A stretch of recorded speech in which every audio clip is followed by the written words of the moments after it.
जी ठीक।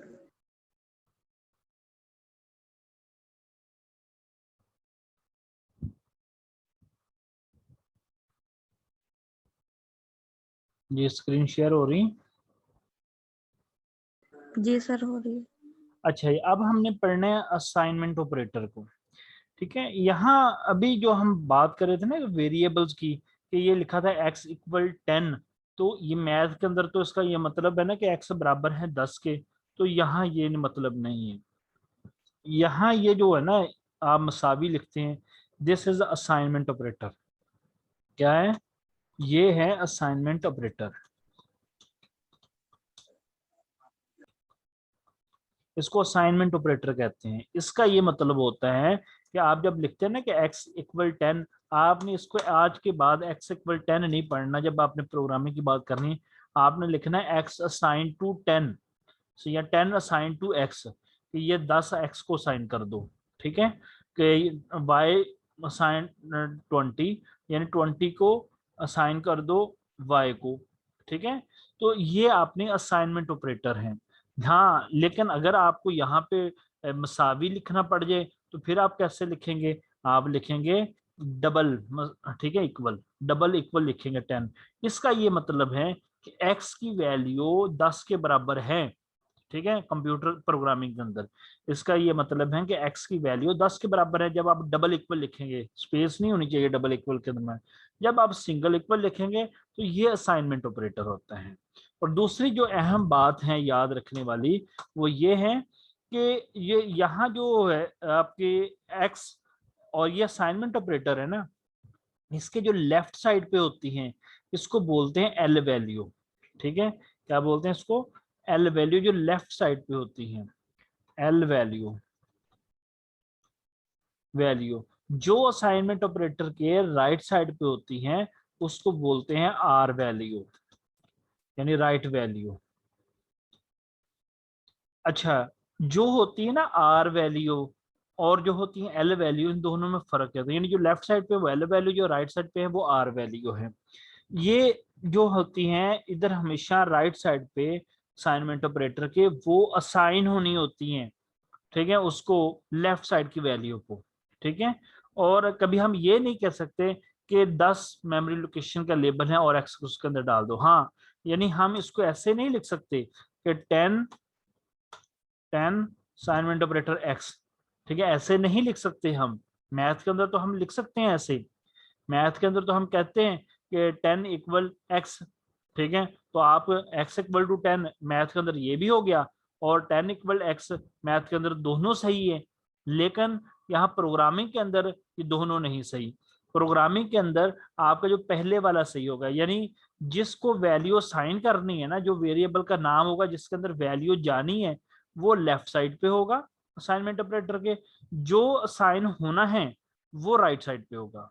ठीक है, कभी आप ऐसे नहीं लिख सकते कि 10 इक्वल एक्स, ये गलत हो जाएगा। ठीक है, हाँ आप ऐसे लिख सकते हो। ठीक है, वाई असाइनमेंट ऑपरेटर एक्स, इसका ये मतलब होना है कि जो एक्स वेरिएबल की वैल्यू है ना, वो वाई वेरिएबल को दे दो। ठीक है, वो वाई को असाइन कर दो। ऐसे लिख सकते हैं आप। ठीक है, दूसरी चीज, आप यहाँ पे लिख सकते हैं कि एक्स प्लस 1, एक्स की वैल्यू निकालो, उसमें एक ऐड करो, और जो भी रिजल्ट आ रहा है वो वाई को साइन कर दो। फर्ज करें एक्स की वैल्यू 10 है, 10 में एक ऐड करेंगे 11 हो जाएगा। अब वाई की वैल्यू क्या हो जाएगी? 11 हो जाएगी। ऐसे लिख सकते हैं, लेकिन आप ऐसे नहीं लिख सकते। ठीक है, कि एक्स प्लस वाई इक्वल, ठीक है, वाई। ठीक है, ऐसे नहीं लिख सकते। मैंने अभी बताया आपको कि जो आपकी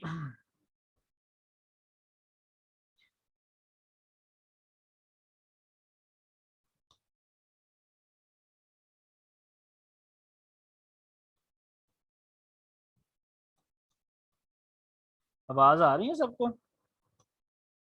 जी सर आ रही है।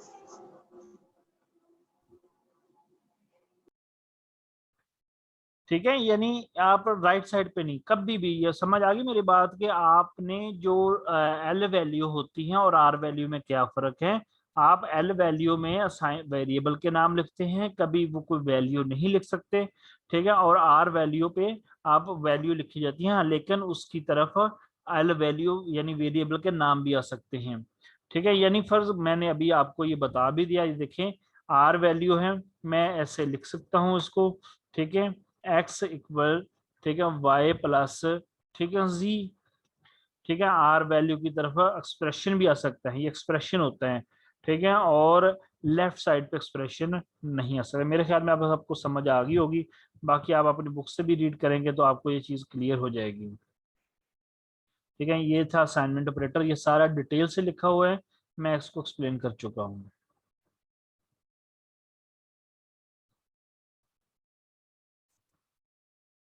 अब आ जाए डाटा टाइप्स। अच्छा जी, डाटा टाइप्स, जो डाटा हमने वेरिएबल के अंदर इंटर करना है ना, उसकी भी कुछ टाइप होती हैं। कहीं डाटा अशारिये वाला हो रहा होता है, कहीं आप लेटर्स डाल रहे होते हैं, कहीं आप कोई स्टूडेंट का नेम स्टोर कर रहे हैं, कहीं आप किसी स्टूडेंट का एड्रेस स्टोर कर रहे हैं, किसी जगह पे आप किसी बंदे की एज स्टोर कर रहे हैं, किसी जगह पे आप किसी बंदे का जो मार्क्स हैं वो स्टोर कर रहे हैं। तो आपको, आपका ये हक बनता है जब आप कोई भी वेरिएबल मेमोरी की लोकेशन असाइन करवाएं, और आप उसको बताएं कि ये किस टाइप, इसके अंदर किस किस्म का डाटा आना है, ठीक है। तो जो डाटा की टाइप्स हम पढ़ते हैं, डाटा जो होल नंबर का होता है, इसकी आगे 3 टाइप्स होती हैं, इंट, ठीक है, और शॉर्ट, लॉन्ग। ये जब इंट बात होती है ना, मैथ वाले स्टूडेंट्स भी होंगे, आपको पता है इंटीजर क्या होता है, इंटीजर्स नंबर क्या होते हैं। ये सना ने ज्वाइन कर लिया है, ये मैथ के स्टूडेंट, बताएं सना इंटीजर क्या होता है।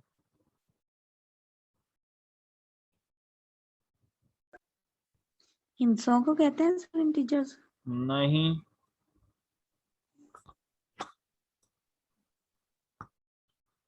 बताएं जी, इंटीजर किसी को पता है।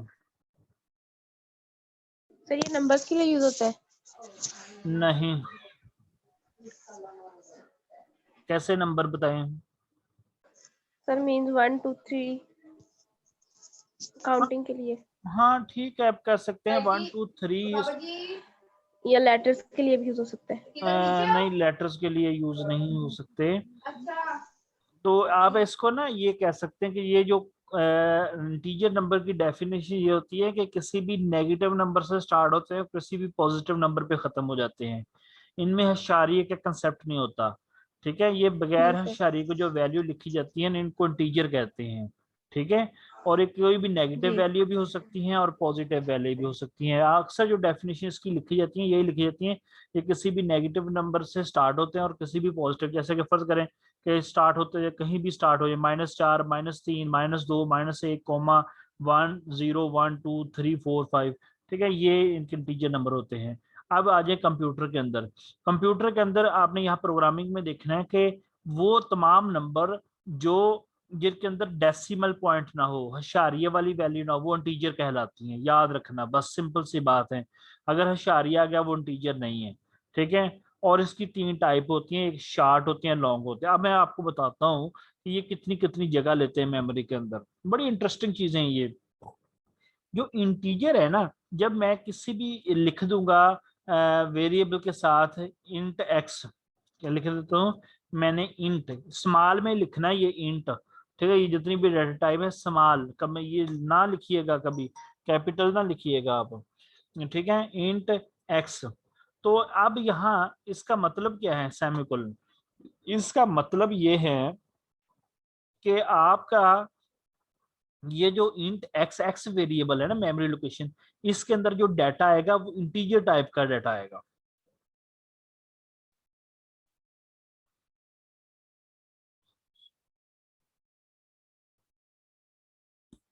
इससे ना आप अपने इंटरनेट चेक करें, आवाज कट रही है, आपको तरफ से प्रॉब्लम होगा, मेरी तरफ से प्रॉब्लम नहीं है। अच्छा, ये आप के इंट एक्स लिखा है, ठीक है। तो इंट यानी इसके अंदर जो एक्स वाला है ना मेमोरी सेल, इसके अंदर इंटीजर डाटा आएगा, कभी इशारियों का डाटा नहीं आएगा, ठीक है। अगर फर्ज करें कि आपने डाटा जो इसमें साइन करवाना है, आप लिख देते हैं 10, तो ये इंटीजर आ गया। अगर आप गलती से लिख दे 10.5, तो फिर क्या होगा, आप उस कंपाइलर को आपने बता दिया कि जो एक्स है वो इंट है, वो अशारिये के कंसेप्ट नहीं रखते। जब आपने तो ये साइन कर दिया, ठीक है, तो ये फिर क्या करेगा, फिर ये बड़ी इंटरेस्टिंग चीज है कि ये करेगा कि आप जो है ना, मैं बड़ा कर लूं तो जो कंपाइलर है वो होशियारिये वाली हिस्से को ट्रंकेट कर देगा, यानी फेंक देगा, ठीक है, और जो बाकी है आपका सिर्फ 10 को इंटर कर देगा इसमें। समझ आ गई? जब आपने शुरू में बता दी ना कंपाइलर को टाइप के फलां वेरिएबल की फलां टाइप है, तो फिर वो उसी पे अमल करेगा। अब अगर 10.5 10.10 भी लिख दे तो होशियारिये के बाद वाला हिस्सा वो ट्रंकेट कर देता होता है, पहले एक्सेप्ट कर लेता होता है। और जो इंट है ये 2 बाइट भी जगह लेता है और ये 4 बाइट भी जगह लेता है मेमोरी के अंदर। जब मैंने कहा ना इंट एक्स, तो ये इंट एक्स के जो ये स्पेस बना लेगा 2 बाइट, ठीक है, मैंने 2 बाइट जगह लेनी है।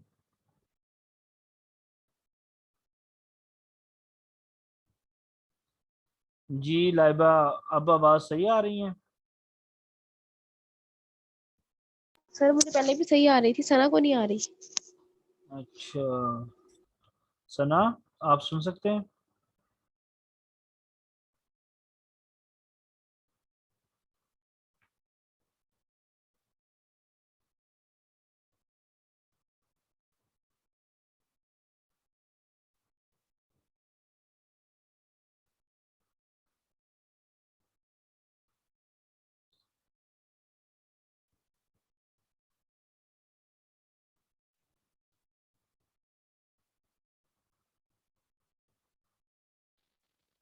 हेलो, जी जी, आवाज आ रही है? ये सर अब आवाज, ये हेड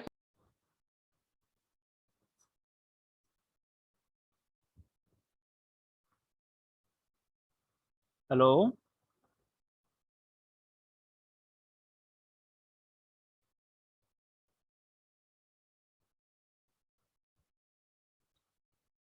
अच्छा है। तो अब बात कर रहे थे डाटा टाइप, यानी इंट 2 बाइट और लेता है, ये 4 byte, depending on your operating system, ठीक है, आपके ऑपरेटिंग सिस्टम पे डिपेंड करता है कि उस हिसाब से वो 2 बाइट भी बाज दफा ले लेता है, वो 4 बाइट भी ले लेता है मेमोरी के अंदर।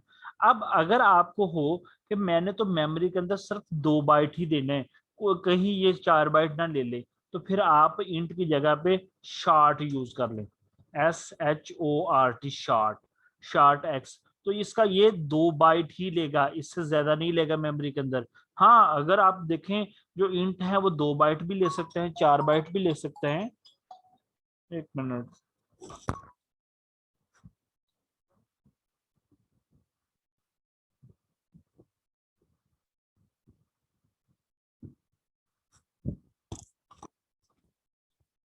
तो इंट अगर आप चाहते हैं कि मैंने तो 4 बाइट से ज्यादा डाटा स्टोर करने हैं, तो फिर क्या होगा, फिर आप लॉन्ग ले लें, LONG, लॉन्ग। ये तकरीबन 10 बाइट तक मेमोरी के अंदर जगह ले लेते हैं। ये सना लेक्चर नंबर 3 चल रहा है, इसकी डाटा टाइप्स वाला टॉपिक चल रहे हैं, ठीक है। तो ये फिर आप लॉन्ग यूज कर लेते हैं, ये 10 बाइट तक ले लेते हैं, ठीक है, समझ आ गई तीनों डाटा टाइप्स की। अब अगर आ जाए कि आप ये कहते हैं कि भाई ठीक है, मैंने इंटीजर की तो बात कर ली, अब इंट डाटा टाइप हम बगैर होशियारी के डाल दें, अगर हमें तो होशियारिया वाला डाटा यूज करना पड़ जाए, तो ये चीजें है ना जो मैंने सारी आपको पढ़ा दी है कि इंट डाटा टाइप क्या है, आप खुद इसको एक दफा रीड कर लीजिएगा, इससे ये है कि आपको समझ आ जाएगी। आगे उसने प्रोग्राम भी लिखे हैं, हम बाद में इसकी देखते हैं, प्रैक्टिस करते हैं, हम एक दफा सारी चीजें पढ़ लें, ठीक है। तो उसके बाद अगर आप वो कहते हैं कि अभी आप शार्ट डाटा टाइप हैं, लॉन्ग डाटा टाइप, ये सारी चीजें हमने पढ़ ली हैं, रियल नंबर आ जाए, कहता है कि मैंने तो शारिया वाला डाटा यूज करना है, तो फिर उसके लिए आपने फ्लोट लिखने हैं, ठीक है, FLOAT, फ्लोट। ये 4 बाइट लेता है मेमोरी के अंदर, आपने हैंड नोट्स के सामने लिख लें, वैसे अगर पढ़ेंगे तो आपको तब भी पता चल जाएगा, 4 बाइट भी मेमोरी से में लेता है। जब आपने कोई इशारिये वाली वैल्यू स्टोर करनी है, तो आप लिख देंगे FLOAT, ये इस्तेमाल में लिखने हैं, ये कीवर्ड्स होते हैं, ठीक है, रिजर्व वर्ड भी बोलते हैं, ठीक है, int, float, short, long, double, ठीक है, 4, ये सारे के सारे कीवर्ड्स हैं। कीवर्ड्स की एक दिन मैं आपको लिस्ट दे दूंगा, तकरीबन कुछ है, वो आप याद कर लीजिएगा। वो कीवर्ड्स ये वो वर्ड्स होते हैं जिनका मतलब और मफहूम पहले से डेवलपर ने बयान किया होता है, हम उसी मकसद के लिए उसको इस्तेमाल कर सकते हैं, उसके अलावा किसी और मकसद के लिए नहीं हम इस्तेमाल कर सकते। फ्लोट जिस मकसद के लिए बनाया गया उसी मकसद के लिए हम इस्तेमाल करें, इनको कीवर्ड बोलते हैं। ठीक है, तो ये फ्लोट एक्स। अब ये 10.5 अगर आप लिखेंगे तो ये इशारिये में वैल्यू लिएगा। ठीक है, 4 बाइट लिएगा मेमोरी के अंदर। अगर मैं बगैर इशारिये के लिख दूं फ्लोट एक्स असाइनमेंट ऑपरेटर 10 लिख दूं तो ये ऑटोमेटिक इशारिया 0 कर लेगा। समझ आ रही है, क्योंकि ये फ्लोट इशारिये के बगैर वैल्यू लेता ही नहीं है। तो ये 4 बाइट मेमोरी के अंदर लेता है। अगर आप कहते हैं कि मैंने तो 4 बाइट से ज्यादा डाटा यूज करना है तो फिर आप double DOUBLE double data type होती है, DOUBLE डबल लिख लिया करेंगे। डबल एक्स इक्वल टू 10.0 तो ये 8 बाइट जगह लेता है, यानी उसका डबल हो जाता है। ठीक है, तो ये चीज आपने यहाँ तक ये फ्लोट भी आपने पढ़ ली और डबल भी पढ़ ली। ठीक, अब आ जाए, आप कहते हैं मैंने तो करेक्टर स्टोर करने हैं, मैंने तो किसी बंदे का नाम स्टोर करना है। ठीक है, तो फिर आप उसके लिए 4 डाटा टाइप इस्तेमाल करेंगे। CHAR 4 ये 1 बाइट लेता है। 4x तो इसके अंदर एक ही लेटर स्टोर होगा x वेरिएबल के अंदर। आप अली का A लिखेंगे, ठीक है, अली पूरा नहीं स्टोर कर सकेगा, उसके लिए हम आगे जाके स्ट्रिंग पढ़ेंगे कैसे अली को भी पूरा स्टोर करने हैं। बस अभी आप ये समझें कि अगर आपने करेक्टर को स्टोर करना है तो आप CHAR 4 डाटा टाइप यूज करेंगे, और ये 1 बाइट मेमोरी के अंदर लेते हैं, और इसके अंदर इसके वेरिएबल के अंदर एक ही लेटर आता है। ठीक है, तो ये चीज आप इसको अभी बस इतना ही माइंड में रखेंगे। आगे आ जाए जी, अरिथमेटिक ऑपरेटर। ठीक है, जमा, तफरीक, ज़रब, तकसीम, और ये हैं परसेंटेज। आप लोग अभी तक मैथ के अंदर पढ़ते होंगे। जरा हम देखते हैं कि ये अलजबरा के अंदर कैसे काम करते हैं, और आपकी यहाँ जो प्रोग्रामिंग है इसके अंदर कैसे काम करते हैं, कैसे लिखते हैं। देखें जी, जमा ये तो पता है ना आप लोगों को, ये 2 नंबरों को जमा करने के लिए इस्तेमाल होता है, एक्स जमा वाई। सी के अंदर भी आपको इसको एक्स प्लस वाई ही लिखेंगे, माइनस को भी बिल्कुल वैसे ही लिखेंगे जैसे हम मैथ के अंदर लिखते हैं। अब आ जाए ज़रब, तो मैथ के अंदर तो हम एक्स वाई लिख लेते हैं ना, लेकिन यहाँ सी के अंदर हमें बकायदा ये सिंबल डालनी पड़ेगी, ये स्टेयर की, ये मल्टीप्लिकेशन की। ठीक है, कि एक्स मल्टी, अगर एक्स वाई लिखेंगे तो वो समझ लेगा कि ये वेरिएबल ही है। समझ आ रही है मेरी बात? तो आपने इसको हमेशा ऐसे लिखना है सी के अंदर, ये बात याद रखनी। मैथ के अंदर तो आप ऐसे लिख लेते हैं ना एक्स वाई, तो यहाँ सी के अंदर एक्स मल्टीप्लाई। अब आ जाए ये तकसीम। ठीक है, मैथ के अंदर तो आप ऐसे भी लिख लेते हैं और ऐसे भी लिख लेते हैं, लेकिन आपने सी लैंग्वेज के अंदर ऐसे ही लिखना है, एक्स आगे जो स्लैश वाई। ठीक है, इसका मतलब तकसीम। तकसीम पता ही होते हैं आप लोगों को क्या होते हैं। अब आ जाए ये परसेंटेज वाली, ये थोड़ा सा डिफरेंट है। ये आपने अलजबरा एक्स मॉड वाई, यहाँ पे आपने इस सिंबल से ही लिखना है सी के अंदर। तो अब इस ये क्या काम करते हैं, देखें। मैं आपको कहता हूं कि आप फर्ज करें कि ये चीज है, मैं इसको जरा रेज कर दूं।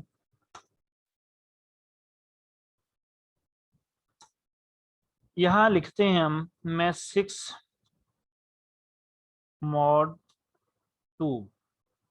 बताएं जी इसका जवाब क्या आएगा, कौन बताएगा?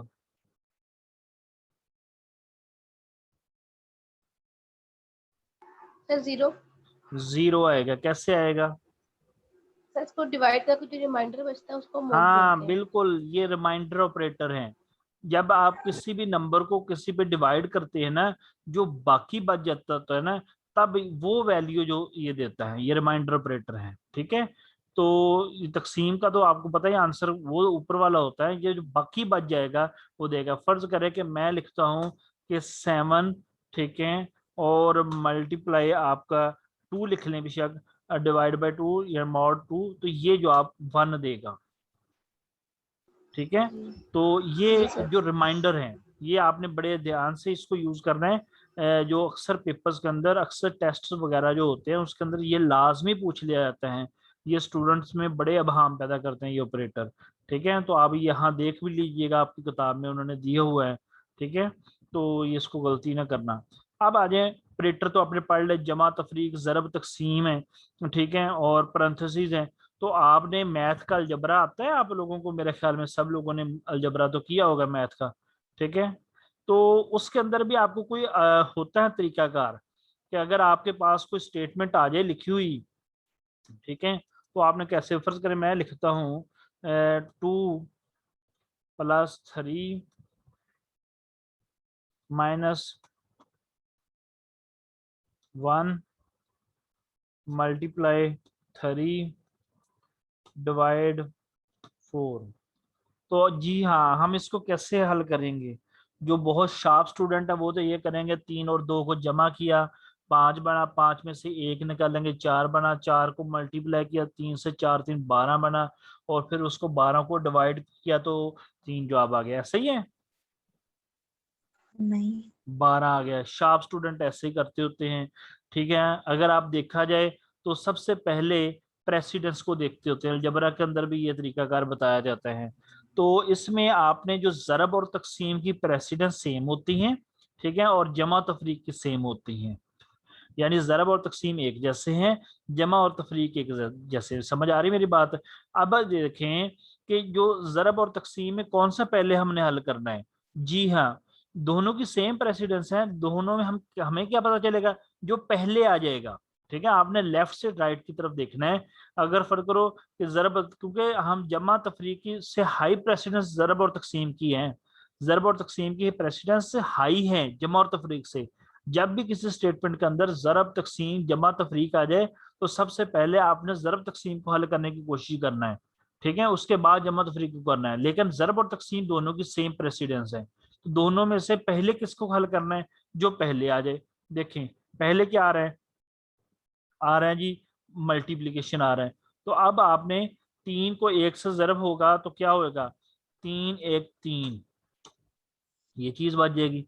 अब हमारे पास ये तो खत्म हो गया। अब आ गया जी 3 डिवाइड बाय 4। जी 3 को 4 पे डिवाइड करें, क्या आएगा? 4 0 0, 0 आएगा ना? मैं सही कह रहा हूं? 0 आ जाएगा। अब जमा और तफरीक हमारे पास बच गया, क्योंकि वो इंटीजर पे काम कर रहे हैं। आपको पता है ना कि इंटीजर पे काम कर रहे हैं। जो जवाब ही आना, शारिया वाला तो कंसेप्ट आना ही नहीं इसमें। ठीक है, जी सर। क्योंकि आप 4 को बीच में रख के, अपना 3 को बीच में रख के 4 पे बड़े पे तकसीम करेंगे तो वो तो उधर ही लगना ना, शारिया लगना, 0 शारिया कुछ बनेगा, तो 0 जो अभी एक्सेप्ट होगा उसका। मैं सही कह रहा हूँ? जी। तो अब बाकी बच गया जमा तफरीक। अब जमा तफरीक में पहले कौन सा आ रहा है? जमा आ रहा है, तो 3 2 5, तो 5। इस तरह आप इसको हल करेंगे। अब जरा आ जाए, आपकी किताब पे भी देख लेते हैं। ठीक है, सबसे पहले हाँ, अगर कोई पैरेंथेसिस के अंदर आ जाए तो पैरेंथेसिस वाले को सबसे प्रायोरिटी देते हैं पहले, भी आपको पहले हल किया जाएगा। उसके बाद ज़रब तकसीम और मॉडुलस है, इनमें जो सबसे पहले आ जाए उसको आपने हल कर लेना, लेकिन तीनों की प्रेसिडेंस सेम है।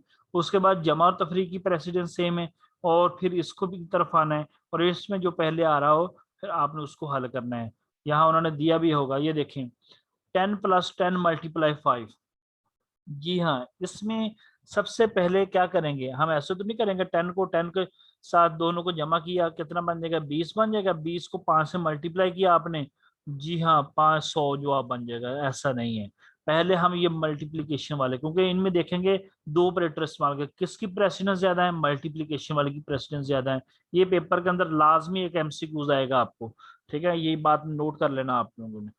ठीक है, तो आपने ये क्या करना है? मल्टीप्लीकेशन करना है। 10 × 5 50 बन जाएगा, 50 और 10 60 बन जाएगा। ठीक है, 100 जवाब नहीं है, जो अगर आप पहले ऐसे करें ना 100 जमा 10 जमा 10 20, 20 को 5 से 100 जवाब आता है, लेकिन ऐसा नहीं है।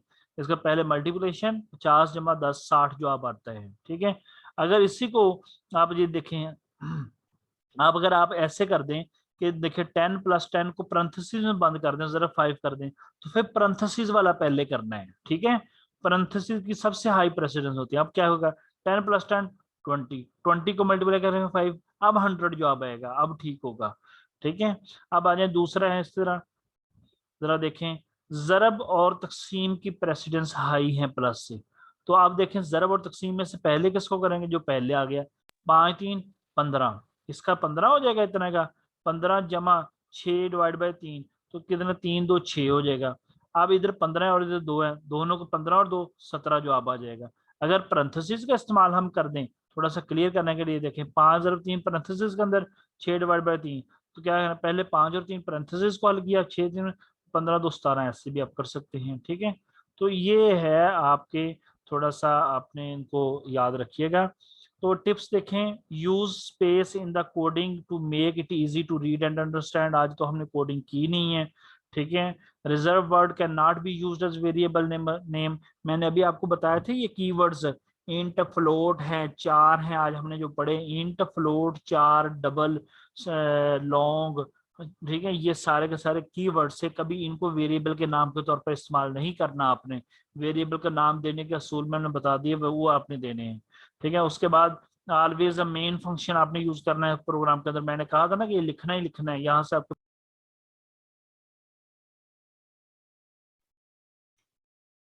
हेलो जी सर। जी, आवाज आ रही? जी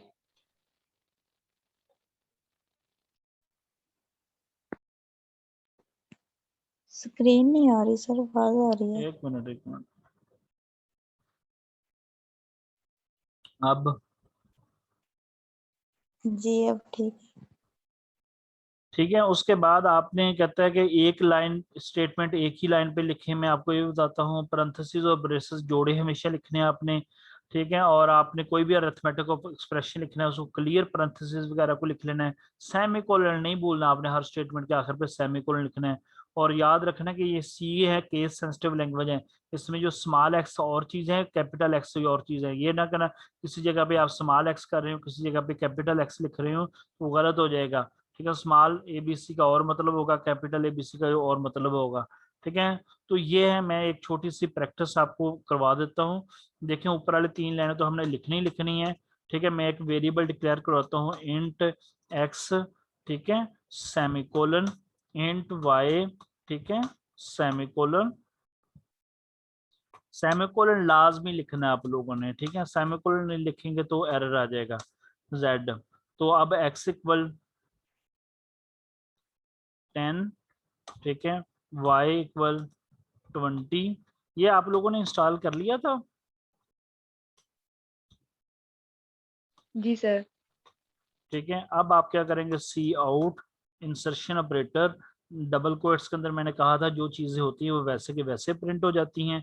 अब आप लिखेंगे कि z इक्वल टू, ठीक है, और आगे डबल कोट से बाहर आ गया मैं, इंसर्शन ऑपरेटर, z की वैल्यू प्रिंट होगी, सेमीकोलन। ठीक है। अब जरा मैं इसको सेव करता हूँ, वो उसी पे रहने देते हैं वेलकम वाला ही। ठीक है, मैंने सेव किया, उसी में सेव कर दिया मैंने, कंपाइल किया मैंने। देखें जी, कोई एरर तो नहीं आया? वो एरर दे रहे हैं ये, क्या एरर दे रहे हैं ये?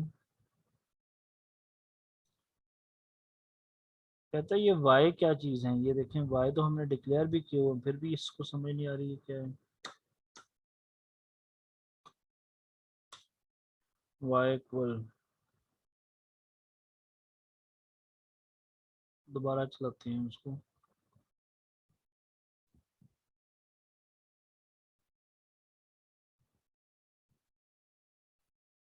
ठीक है ठीक है, ये देखिए मैंने अभी सेमीकोलन नहीं याद डाला था, इसलिए उसको समझ ही नहीं आ रही थी। क्योंकि जब सेमीकोलन डालूंगा ना तो फिर वो कहेगा ना कि लाइन टर्मिनेट हो गई, अब अगली लाइन है, इसलिए वो कह रहा था कि ये वाई क्या चीज है। तो इसको समझ नहीं आ रही थी कि सेमीकोलन ना डालने की वजह से सिंटैक्स एरर दे रहे। अब देखिए मैंने दोबारा कंपाइल किया, देखिए जीरो एरर आ गया। अब दोबारा अब हम इसको करते हैं जी, मैंने यह CMD पे गया, ठीक है, वही था, वेलकम डॉट EXE। देखें z इक्वल टू 30 उसने निकाल दिया। दिखाई दे रही है आप लोगों को आउटपुट? जी z इक्वल टू 30 निकाल दिया। अब जरा थोड़ा सा मैं इसको और चेंज करता हूँ। मैं ये कहता हूँ कि मुझे ये भी बताओ स्क्रीन पे कि x की वैल्यू क्या थी, y की वैल्यू क्या थी, ठीक है। तो जरा ऐसे कर लेते हैं, C out, insertion operator, double quotes,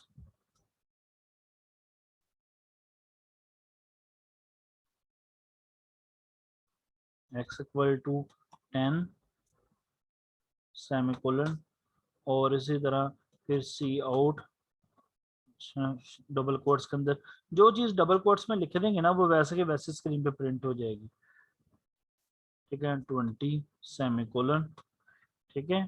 और z equal to x plus y है, 30 आया कैसे भी, तो उसको ये भी हम बता देते हैं, स्क्रीन पे आ जाएगा, ठीक है। और ये आ जाएगा 30, तो z की वैल्यू हो जाएगी। तो अब ज़रा इसको मैं नीचे ले जाता हूँ, थोड़ा सा और क्लियर हो जाएगा। सी आउट और इंसर्शन ऑपरेटर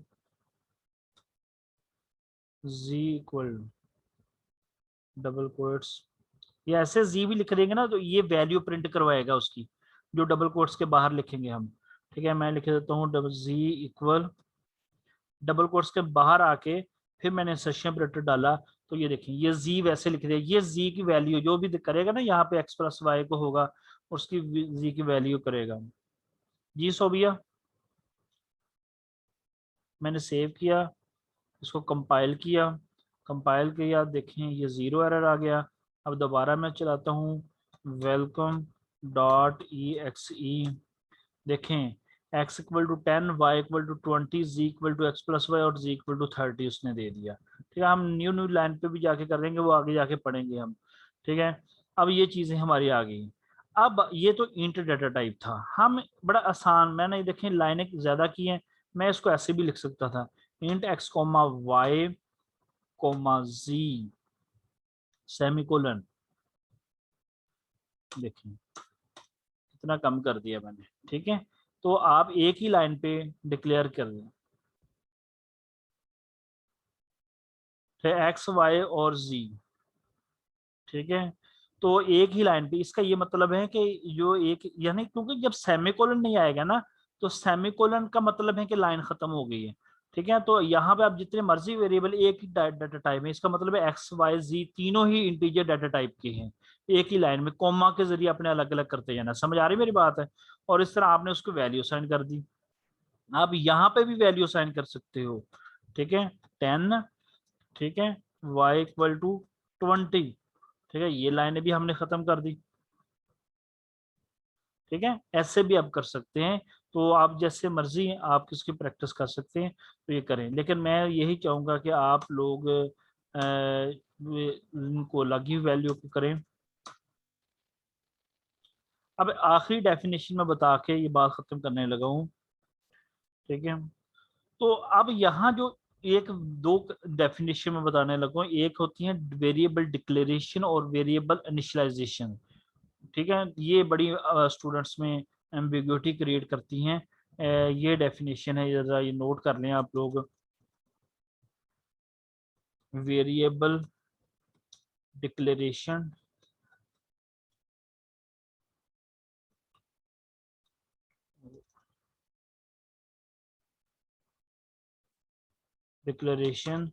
और डिक्लेरेशन स्पेलिंग गलत लिखे गए, डिक्लेरेशन और डिफाइनिंग।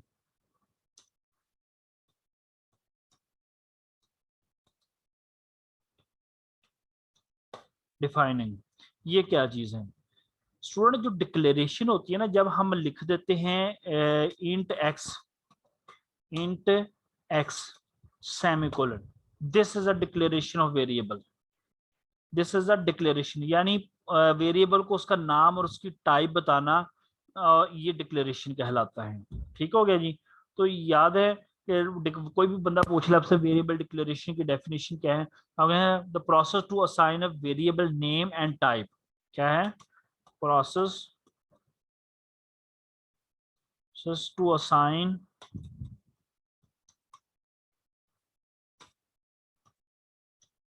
वेरिएबल नेम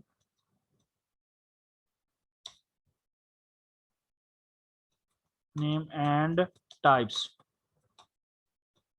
यानी वेरिएबल को नाम और वैल्यू टाइप असाइन करने के प्रोसेस को हम कहते हैं वेरिएबल डिफाइनिंग। क्या है? मेमोरी के अंदर किस लोकेशन को वो वैल्यू एक्स दे दी गई है, ठीक है। मेमोरी के अंदर किसी भी बॉक्स को वो एक्स दे देना, वो डिफाइन करना कहलाता है। ये हम नहीं करते, जो हम डिक्लेरेशन करते हैं हम लोग, डिफाइन कंपाइलर खुद ब खुद कर देता होता है कंप्यूटर के अंदर, किसी भी बॉक्स के अंदर एक्स लेबल लगा सकते हैं। ठीक है, ये डिफाइनिंग होता है कि मेमोरी के अंदर, ठीक है, डिफाइन करना कि ये फलां लोकेशन एक्स लेबल है। ठीक है, ये डिफाइनिंग कहलाता है। और जो डिक्लेरेशन यूजर, हम लोग जो है वो डिक्लेरेशन करते हैं, हम डिफाइनिंग नहीं करते। तीसरी चीज है इनिशियलाइजेशन।